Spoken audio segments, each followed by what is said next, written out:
My name is Cassidy Brennan, 29, a civil engineer who spent 3 years keeping my parents' townhouse out of foreclosure. On New Year's Eve, they told me not to come to their vow renewal ceremony because they needed to keep the guest count intimate. I believed them. Then, around 11 the same night, while everyone else counted down to midnight, I watched my sister Laurel's Instagram story load one photo at a time. Everyone stood beneath string lights on the rooftop venue, dressed in cream and gold, champagne flutes raised toward the city skyline. My parents stood at the center, holding hands like they were posing for a magazine cover. The caption read, "Starting the new year with real family, the ones who actually show up." I read it twice. Then I scrolled to the comments and saw my mother had written, "So grateful for the people who truly care." My hands went cold. For about 30 seconds, I just sat there on my apartment couch in Ithaca, staring at the screen, while fireworks popped somewhere outside my window. Then I typed, "Hope the new year treats you well. The mortgage payments stop tonight." I posted it, locked my phone, set it face down on the coffee table. Within 4 minutes, the story disappeared. By 12:03 a.m., my phone lit up with 41 notifications. I ignored every single one, turned off my phone completely, and spent the first hour of the new year sitting in the dark, realizing I'd been erased from their lives long before tonight. If you've ever been treated like you're disposable by the people who raised you, stay with me. What happened next will make you rethink what family actually means. And when you get to the end, tell me in the comments, what would you have done? It started long before the vow renewal.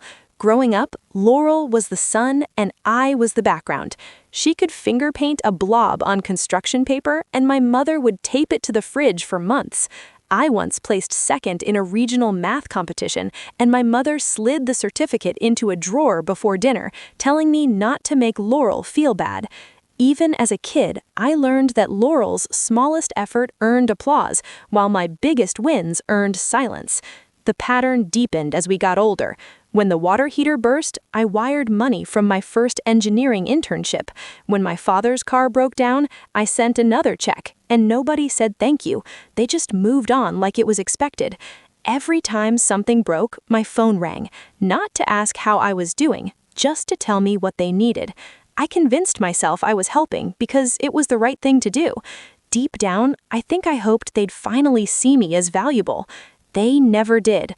Laurel's life fell apart spectacularly. She married a personal trainer at 23, divorced him at 25, and moved back home with 3 suitcases and a story about how cruel he'd been. My mother welcomed her like a returning war hero. I remember her telling a neighbor, "Laurel's been through so much, she needs us now." When I visited that weekend, I offered to take Laurel to dinner so we could talk. She said she was too tired. That same night, I overheard my mother telling my father that I wouldn't understand real struggle because I'd always been cold and career-focused. I stood in the hallway, holding a bag of groceries I'd brought for them, listening to her explain why my sister's pain mattered more than my effort. Living in Ithaca gave me distance, but it also became proof of my supposed indifference. Every time I missed a family gathering because of a project deadline, my mother would sigh and tell relatives, "Cassidy's too busy for us now." I worked 70-hour weeks. I earned every promotion. But in their eyes, I was the daughter who chose work over family. The truth was simpler. Being near them hurt. The closer I got, the more invisible I became. My father, Leonard, rarely disagreed with my mother. When she criticized me, he'd mutter, "You know how your mother gets," as if that excused everything. Once, after a tense Thanksgiving, I asked him why he never defended me. He looked at his plate and said, "It's easier to keep the peace than to be right." I realized then that his silence wasn't neutrality.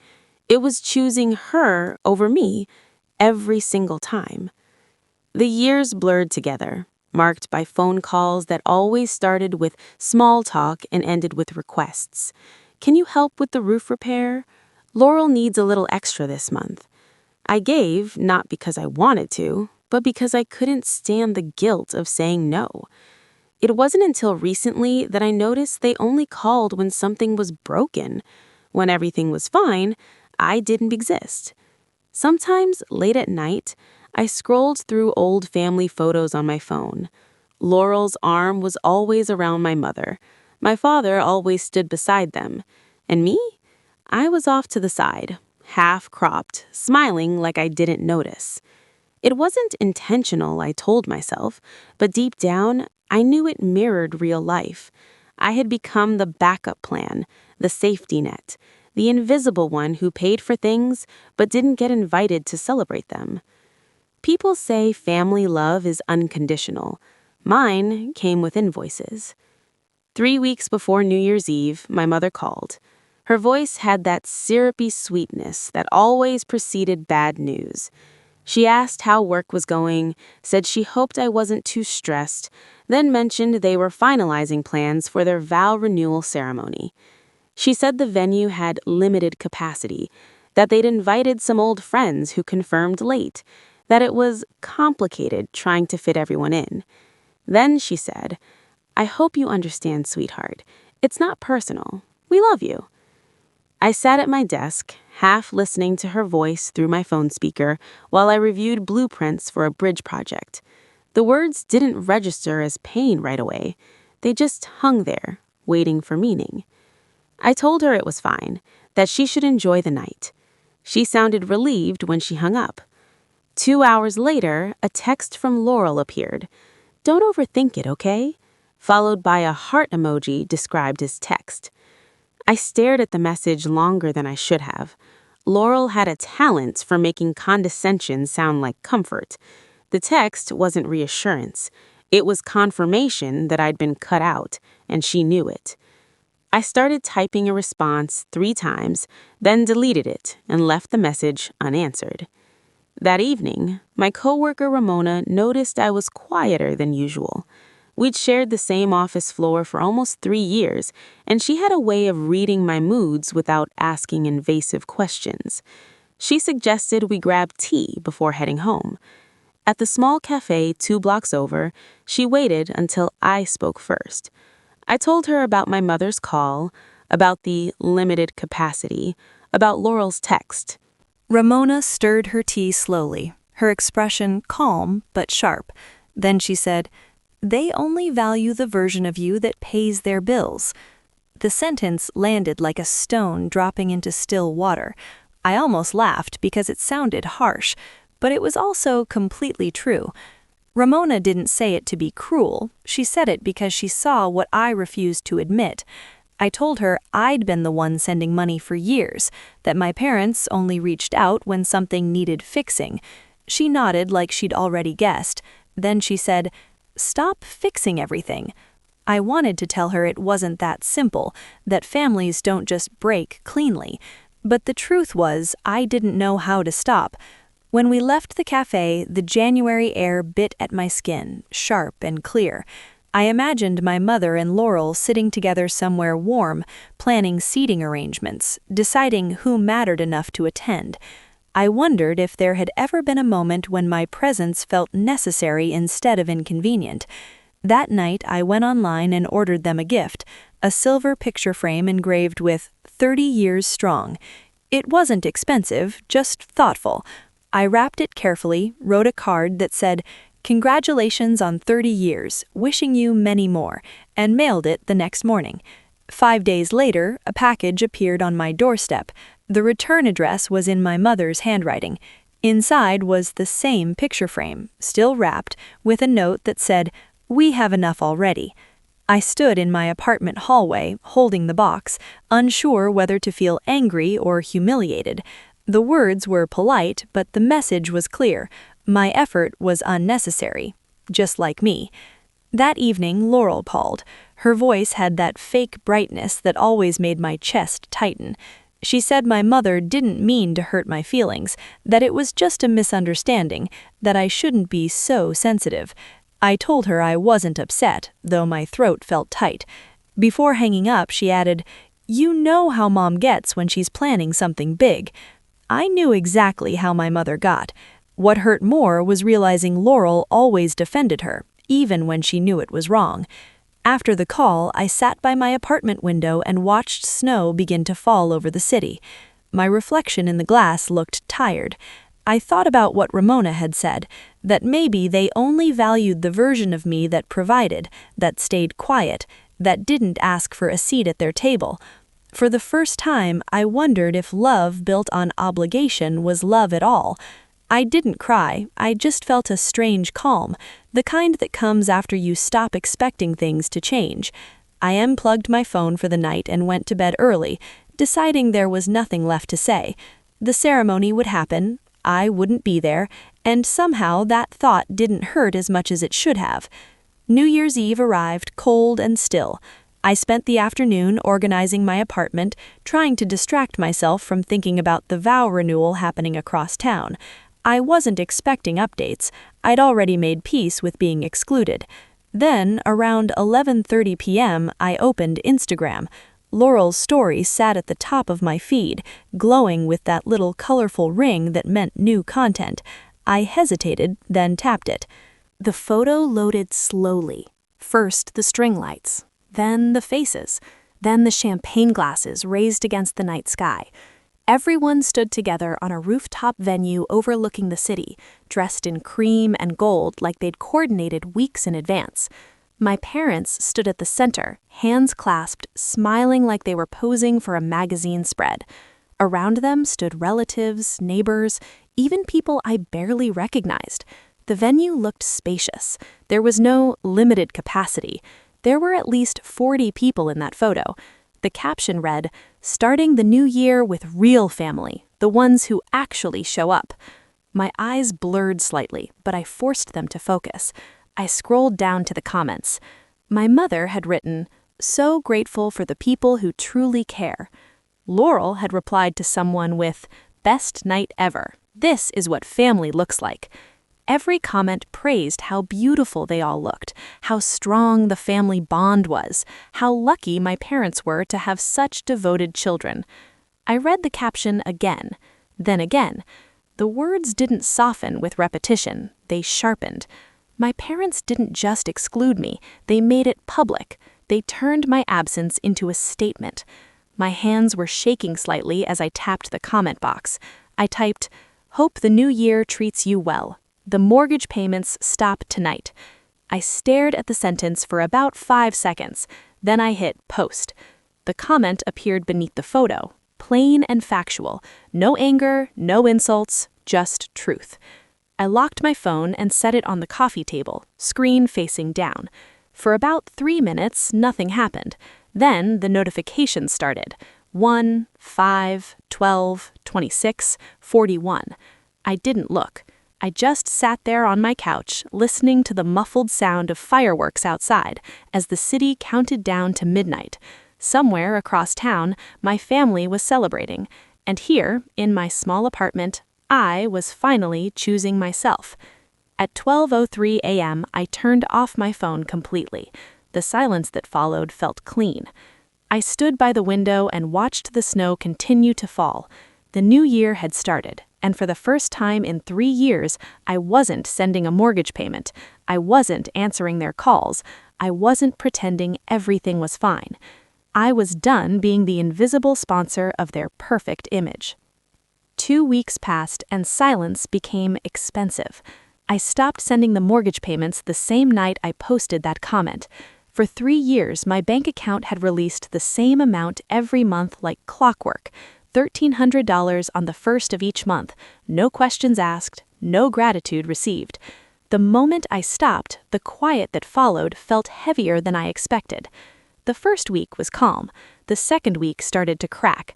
On a Tuesday morning, my phone buzzed with a text from my mother. Her message read, "The bank called yesterday. They mentioned something about a missed payment. Is everything okay?"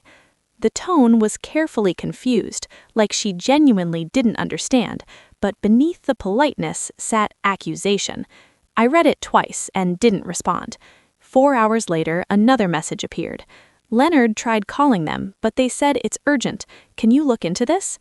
By Friday, Laurel entered the scene. She posted on social media, public for everyone to see. Some people forget where they came from. The post included a photo of her hugging my mother, both of them looking somber.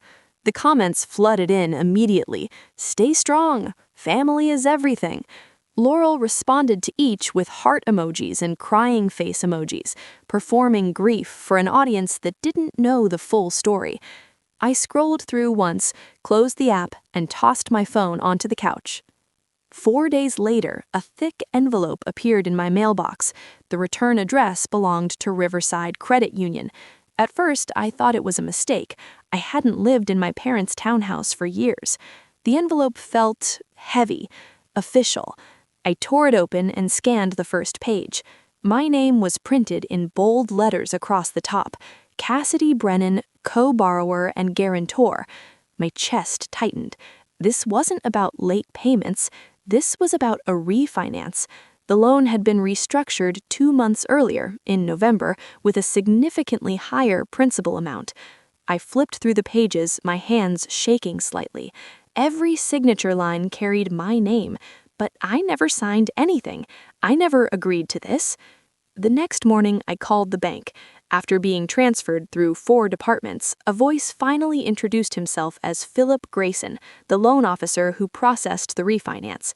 He said, "Miss Brennan, I see your inquiry regarding the November refinance. How can I help?" I asked him to verify the details.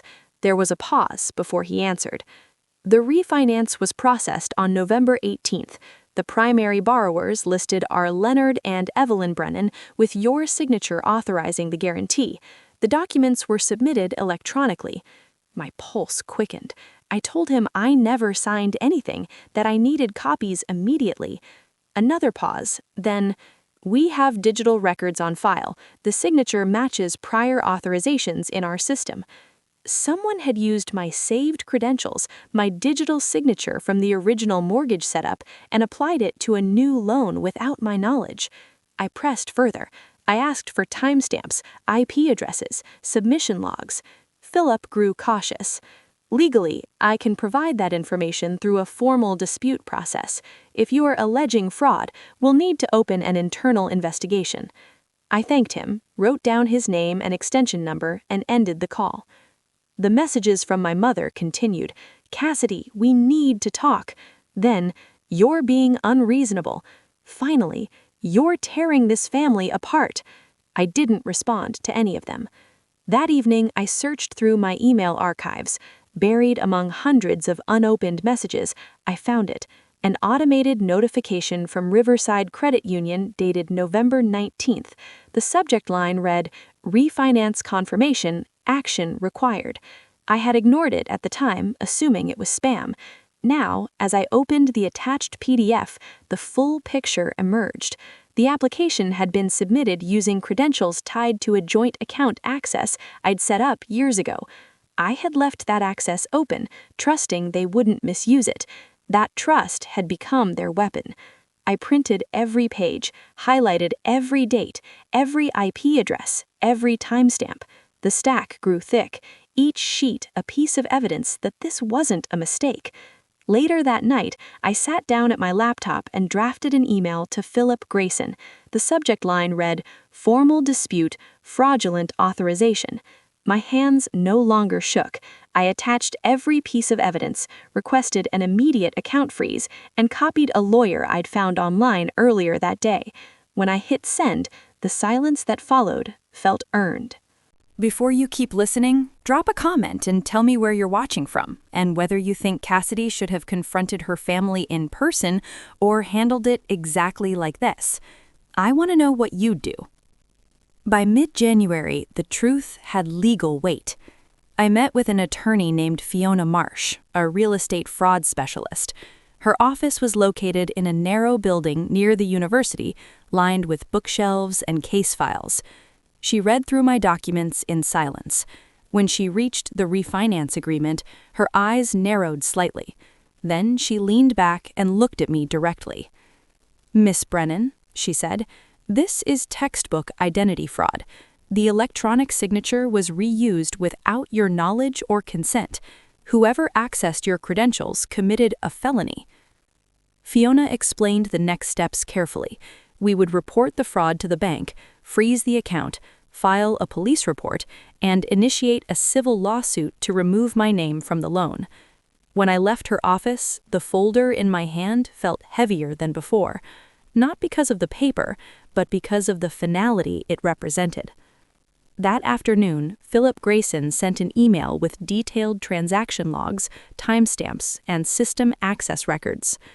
But as I scrolled through the documents, something caught my eye. The IP address used to submit the refinance application didn't match my parents' home network. It was different, completely different. The submission came from an IP address in Ithaca, my city. My hands went cold. I scrolled further, checking the timestamps again. November 18th, 2:47 p.m. I had been at work that day, leading a site inspection, but the login credentials used were mine. The device fingerprint matched my laptop. I called Philip immediately. "The IP address," I said, my voice tight. "The refinance was submitted from Ithaca. Can you verify the exact location?" There was typing on his end. Then, "It shows a residential address, 247 Hillcrest Avenue, Unit 12. Does that mean anything to you?" My stomach dropped. That was Ramona's address. I ended the call and sat frozen at my kitchen table. Ramona, my coworker, the woman who told me to stop fixing everything, the one who seemed to understand exactly what my family was doing to me, the one who had access to my laptop when I left it at the office. My mind raced backward. The cafe, her calm observations, how she suggested I stop fixing everything right before the mortgage payments stopped. I opened my work laptop and checked the login history. There it was, November 18th, 2:43 p.m., a login from my account while I was off-site. The session lasted 11 minutes, long enough to access my email, long enough to retrieve the bank credentials, long enough to submit a refinance application. Ramona hadn't been helping me see the truth. She'd been creating it. 4 days later, I received a text from Laurel. Her message was short. "Mom wants to meet. Just the three of us. Let's talk this out like adults." I stared at the message for a long time. Then I replied, "Where and when?" But this time, I wasn't going alone. Sunday morning, I arrived at the cafe near the riverside 10 minutes early. Fiona sat in a corner booth, out of sight, but close enough to hear everything. I had explained the situation to her the night before. She agreed to come as a witness. A few minutes later, my mother walked in, followed by my father and Laurel. My mother was dressed impeccably. My father's shoulders sagged.